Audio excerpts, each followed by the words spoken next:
Terrible. Welcome here. Today we are in week 2 of our series, Follow Me Beyond the Cross. And if you missed last week, we began with a couple of really important discoveries. We looked at what it means to follow Jesus. And the first discovery we looked at what it looks like to follow Jesus is that following him is not just about having the right information. It's not about just having all the right things sorted in your mind to understand how everything exactly works and then just to believe, and that means following him. That's actually not what following Jesus is all about. It starts there. It's important to know about Jesus. It's important to be curious, to learn about him and have the information, but just having the information is not all what it looks like to follow Jesus. Now then, last week, the second discovery we made is simply that Jesus just keeps inviting all kinds of people to follow him. Often like the really unexpected kind of people. You know, there's the ordinary people he invites, but then there's also the really messy people, complicated people, like people that others would really overlook or actually really dismiss. You know, this is not the kind of person that needs to follow Jesus. Like, they don't have all things sorted. They don't have all the information. They're not doing all the right things. And yet, Jesus keeps stepping up and inviting them and saying, follow me, follow me.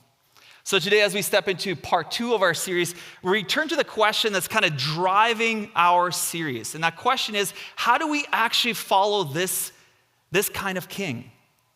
How do we actually follow King Jesus? How do we follow a king who breaks all our categories of like what we understand to be authority, who breaks the categories of how kingdoms work, structures, power structures? How do we follow him who seems to have a whole different way of looking at life and then invites us to live this new kind of life as a new kind of people? Now that sounds really nice, but if we're honest, if we've been around church or if we've been around Christians or if you're new to Christianity or if you've been walking in it for a while, at times this kind of following actually doesn't make sense. So much about this king teacher seems to be against the grain of how our societies work. It seems to be against the grain of the expectations of our world. And it seems to be against the grain of how we think the world ought to work. So what do we do? How do we follow this kind of king? He seems to break, every time we kind of think, even if we take the information we have about Jesus and we kind of sort it out and we kind of think, okay, I think I kind of finally get it. And then he does something out of pocket and shows this crazy grace and forgives others that we feel like, why would they be forgiven? Or invites a person to follow him that we're like, he's not ready. This person's not living the right way. Surely he can't be called to be inviting to follow Jesus yet. So to help us continue to answer this question today, we're going to look at one of the earliest and first invitations Jesus made to a group of disciples. Now, this invitation that he makes to these first followers of Jesus, to these first disciples, is not that unusual, actually. Like, it's helpful to have a context and history and understand what's going on. Because at that time and in that culture, in the way that the Jewish people were raised, it was really important to teach your kids everything to know about God. To understand the story of God, the arc of God.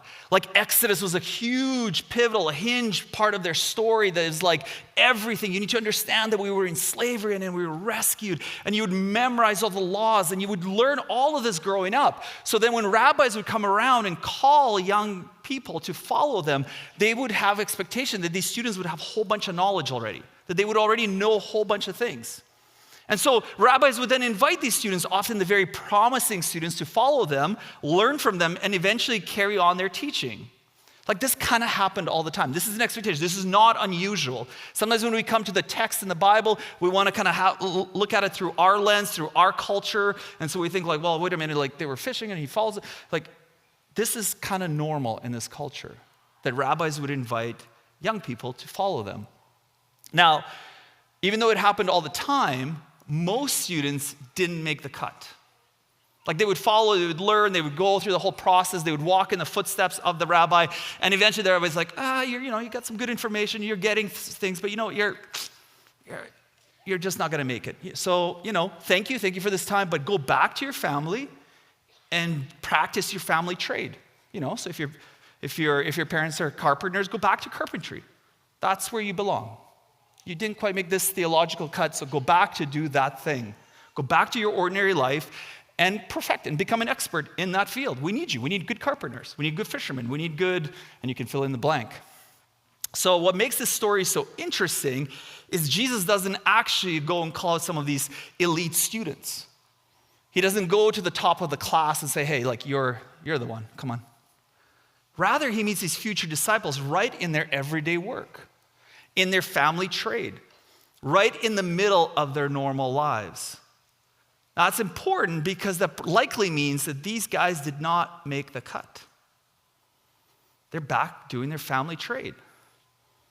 They're doing the thing that they should be doing because they didn't cut the theological, tryout. So we have this story that we're going to look at today, and it's actually given in three perspectives. We have it in Mark chapter 1, we have it in Matthew chapter 4, and in Luke chapter 5. And before we kind of explain all that, it's also helpful to understand the setting of this call. And we find out that geographically where this happens is at the Sea of Galilee, which is like right at the top of the map there. There's the Sea of Galilee. It's connected by the Jordan River, which connects to the Dead Sea, and that's the big body of water down south below. And so the interaction, this calling, happens at the Sea of Galilee at the top. Now, just a quick note.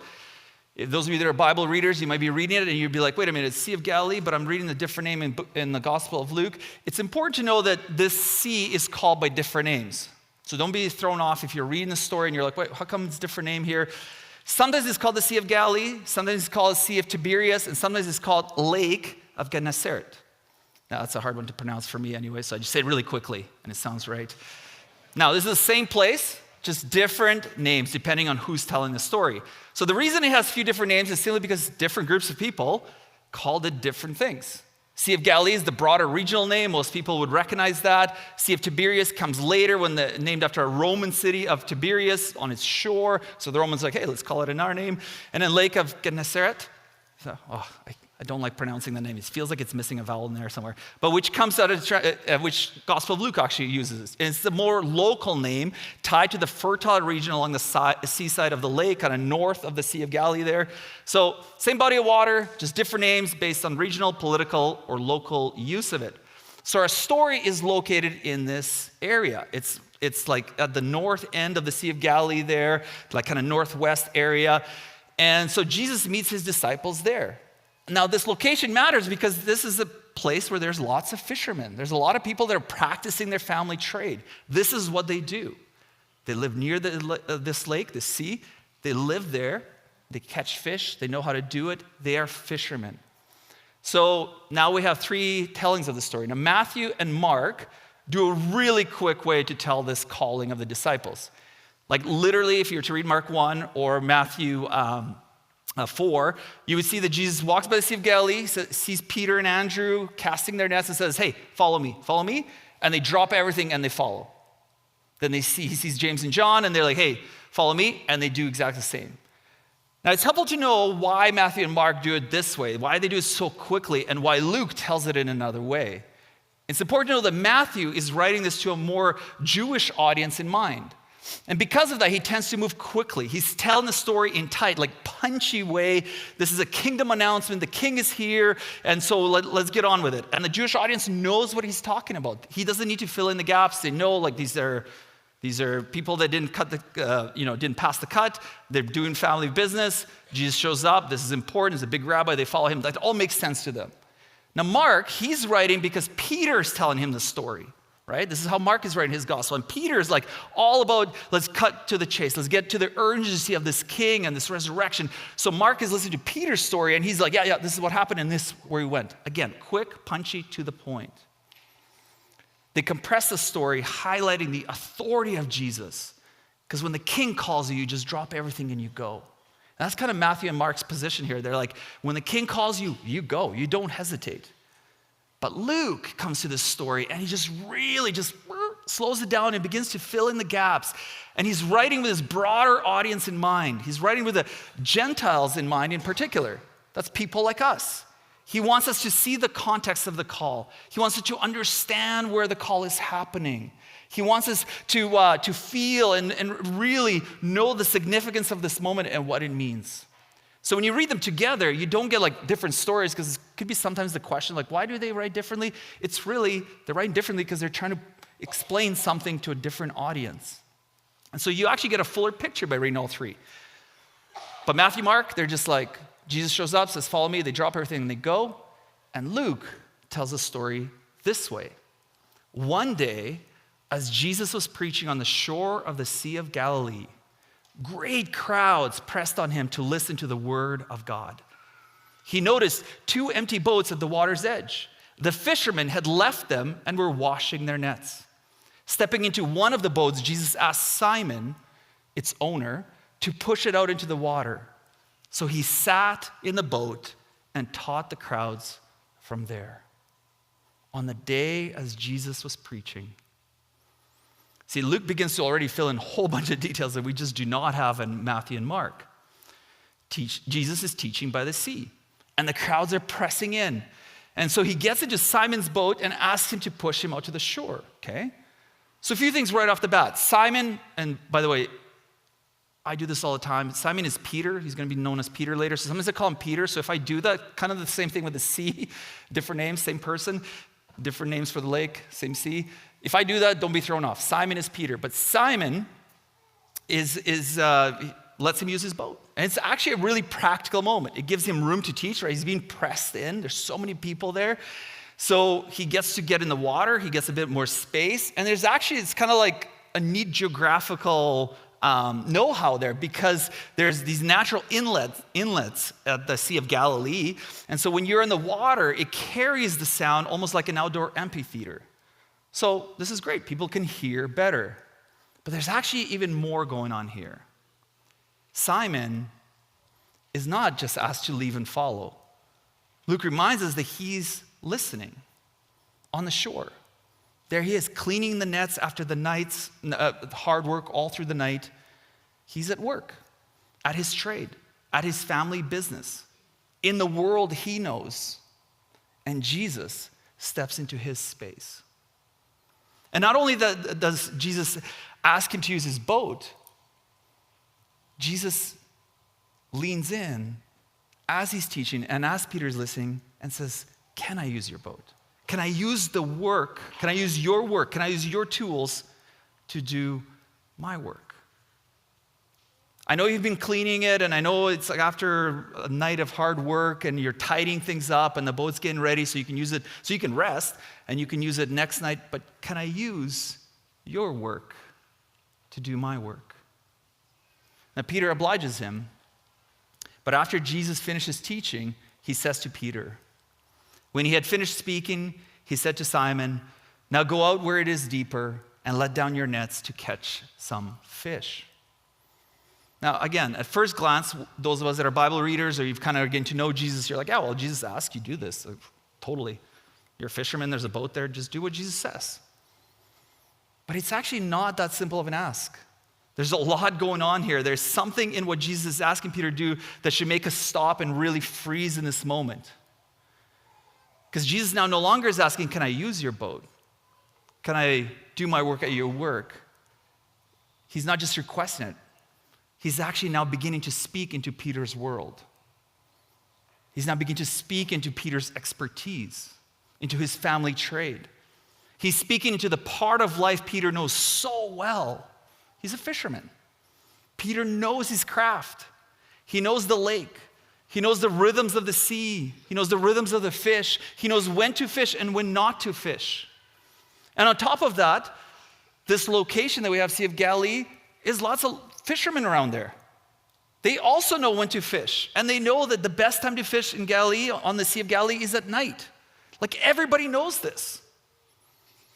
And so it's not only that Peter has already had a bad day at work, he caught nothing, he's frustrated, he's tired, he's grumpy, there's no fish, and he's been cleaning the nets all night, he's pulling the empty beer cans out of there and all the wrappers and things that people throw in the lake and litter. He's cleaning that thing, he's getting it all nice and ready for next time. It's not an easy job, it's time consuming. He's been getting things ready.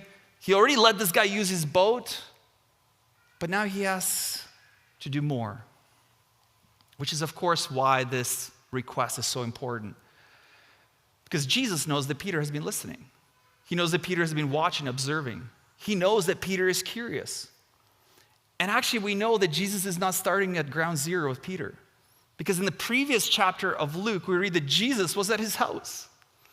And he also healed his mother-in-law from a fever, which is an interesting detail. But he also healed other people near Peter. Peter's trying to make sense of it all. Clearly, Jesus is more than just a teacher. But Peter never made the cut. He can't put it together. He's not sure, like, what do I do with this? He seems to be saying this, but doing this. He doesn't know what to do with everything he's observing. So he's curious. He's taking it in. And what do we do when Jesus collides with our lives and does what is unexplainable? Especially when we don't agree or understand. What do we do when Jesus asks us to do something and we're like, I don't think that's a good idea? Like, I've seen you do stuff, and I'm curious, I'm interested, but you're asking me something I don't agree with. Like, Jesus' teaching is compelling. We know that. The author makes it very clear. Jesus speaks with authority, but Peter's not a scholar. This doesn't make sense. So Jesus has Peter's full attention. This is also different than from how Peter has understood things to be. And that maybe is enough for him to do this. But again, Peter is an expert. Jesus is stepping into his world, into his work, into his family trade. The thing he understands the most. Yeah, he didn't make the cut, but this he understands. He's the expert. Fishing is something Peter knows better than most, and that's exactly where Jesus asked him to actually trust him. To do something that goes against everything Peter has learned from a lifetime experience. So now, all of a sudden for Peter, this is not just some abstract God talk. It's not some theological what ifs and what's the tensions, and he's kind of like lives there out there somewhere. Now for Peter, this is very personal. Now, if we don't fly by this verse really quickly and actually stay with it, we begin to see just really how personal it is. Because the story hits closer to home for many of us. Because I would suggest, and in my time as pastoring, I have seen, and I've seen it in my own life, I'm really open about Jesus speaking into spaces of my life and places of my life where I feel weak, where I feel lost. You know, places where I don't know what's happening, and I'm wondering, and I'm hypothesizing, or places where there's suffering, and I'm like, God, please step into this space in my life. Help me here. I don't understand. Why is this happening? But what about places that we know well? What about our expertise, our routines, our relationships, our parenting, our work, our money, our habits, our instincts? What happens when Jesus asks us to trust him in those spaces? What happens when he asks us to do something differently in the very part of life where we think, I know how this works. I have done this a million times. I know what success looks like here. So Jesus, help me out in these other areas, but like this, I got this, Jesus. Jesus, what you're asking for in this part of my life will not get the results. I've done this a million times. And yet here comes Jesus and says, I want to do something you have done a million times, but I want you to do it differently. Now I want you to do it my way. And I love Peter's response here. He's like, Master, Simon replied, we worked hard all night and didn't catch a thing. But if you say so, I'll let the nets down again. I just love this response because it's just really raw and real. He doesn't really fake it. He almost wants to give Jesus like a way out, like kind of talk him out of it. Like, Master, we did this all night. We didn't catch a thing. Look, this won't work. I know this. This is my work. And honestly, I think he just doesn't want Jesus to be embarrassed. He doesn't want Jesus like, yeah, you want to do this, but I know better, Jesus. And if I do the thing you're asking me to do, you're going to get embarrassed. Because surely you're not going to come through because I know better in this part of life. But if you say so, As we looked at last week, following is not simply rooted in knowing or having the right information. At some point, following has to move from hearing to trusting. From information to actual action. Peter has heard enough to be curious. He has seen things he can't explain, but he also knows he didn't make the cut, so he's trying to figure all of this out and what this looks like. But he also knows he's an expert in this area, and so he takes a step of faith. Peter does not fake this moment. He still says, Master, it's been done, but if you say so. So in that moment, against his better judgment, Peter embodies what faith looks like. which is not pretending you have all the answers to all your questions or you don't have questions all of a sudden now. It's just you take a step of trust. See, faith is not pretending obedience always feels efficient or logical. Faith is not having the whole future mapped out. Faith is saying, Jesus, this does not fully make sense to me right now, but because you say so, I will. Like, that's faith. Peter has no idea what hangs in the balance in that small direction, in that small step.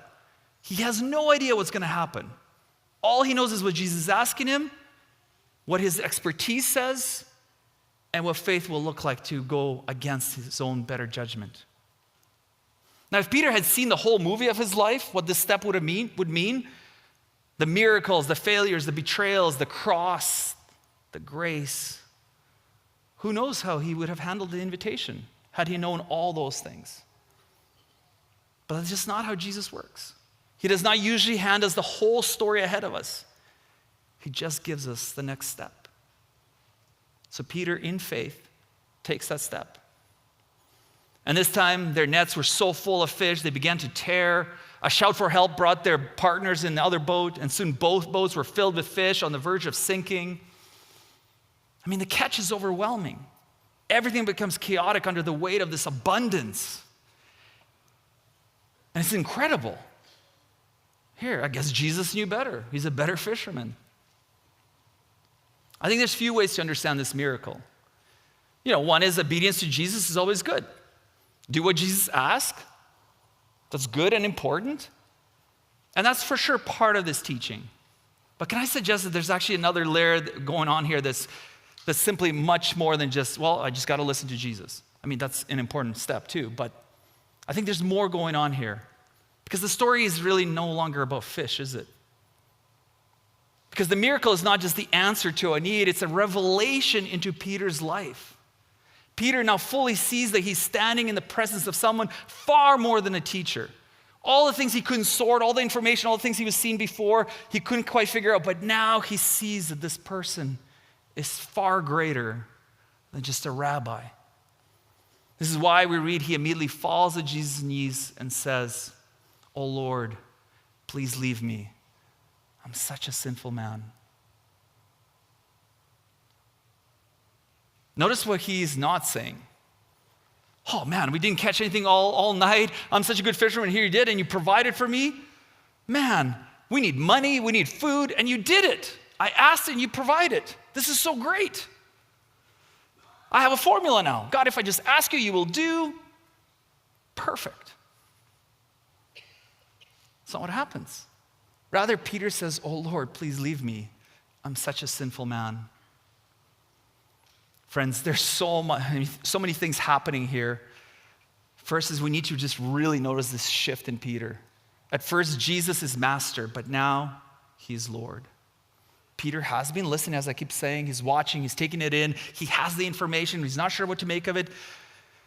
And it's somewhat clear that Jesus is some kind of important teacher, some kind of important rabbi, someone with authority in how he speaks about God and even the kingdom of God.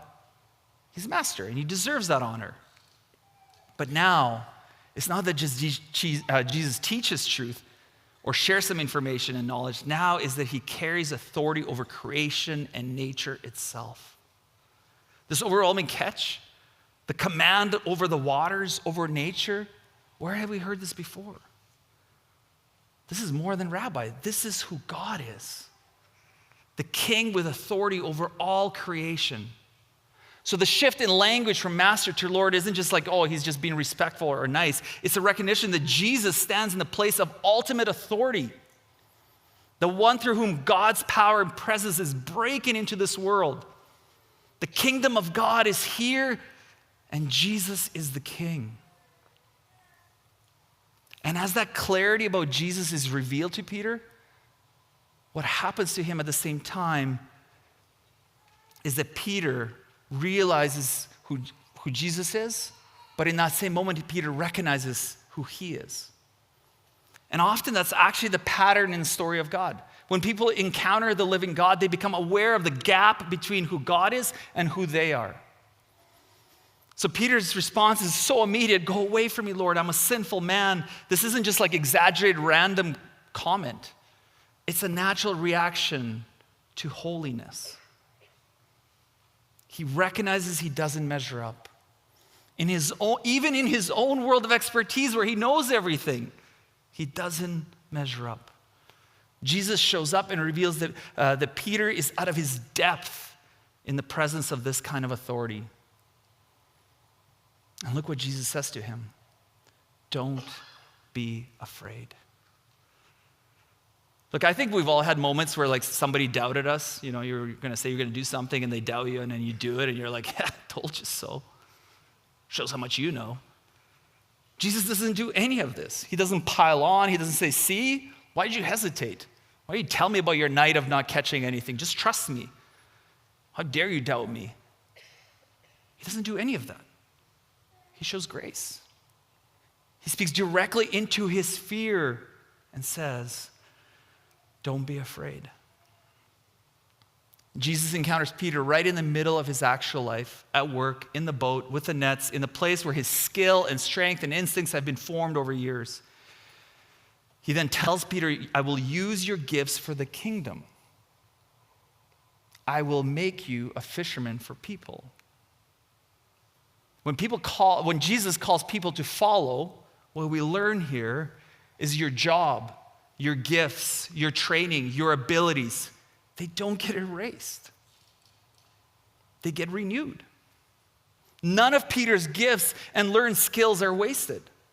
They are simply being drawn into something larger, something Peter couldn't have imagined on his own. Because following Jesus isn't just about learning ideas or agreeing with truths about him. It begins there, sure, it begins there. But it can't stay there. The invitation to follow is an invitation into action, into a life that actually starts to shift directions in your life. That your life actually becomes different. Which means all those parts of your life, your work, your instincts, your story, they don't actually get erased. They just get reoriented, redirected, renewed, pulled into the flow of what God is doing in this world. And when you begin to see that, when you catch even a glimpse of it, it makes sense why this fishermen leave everything behind. Because they have just been invited into something more with all of who they are. Friends, and that's the story of God. The promise of Jesus is that now beyond the cross, after the resurrection, he's actually not distant. He meets you right in your ordinary life, in your work, in all your routines, in all those things, in all your places that you know best, where you're an expert. He actually meets you there. He's there, right by your boat, asking if he can step in, asking whether you will trust him enough to follow him, even when it doesn't quite make sense, even when you know more. Jesus, I don't want you to be embarrassed. I got this. But Jesus shows up, looks at your life, your work, your home, your boat, your family, your expertise, and says, hey, can I get in? Can I use this? Will you let me? Again, if we are honest, most of us are pretty open to Jesus in those places I mentioned earlier. In places where things aren't working, places of our lives where we're tired, confused, where things are falling apart.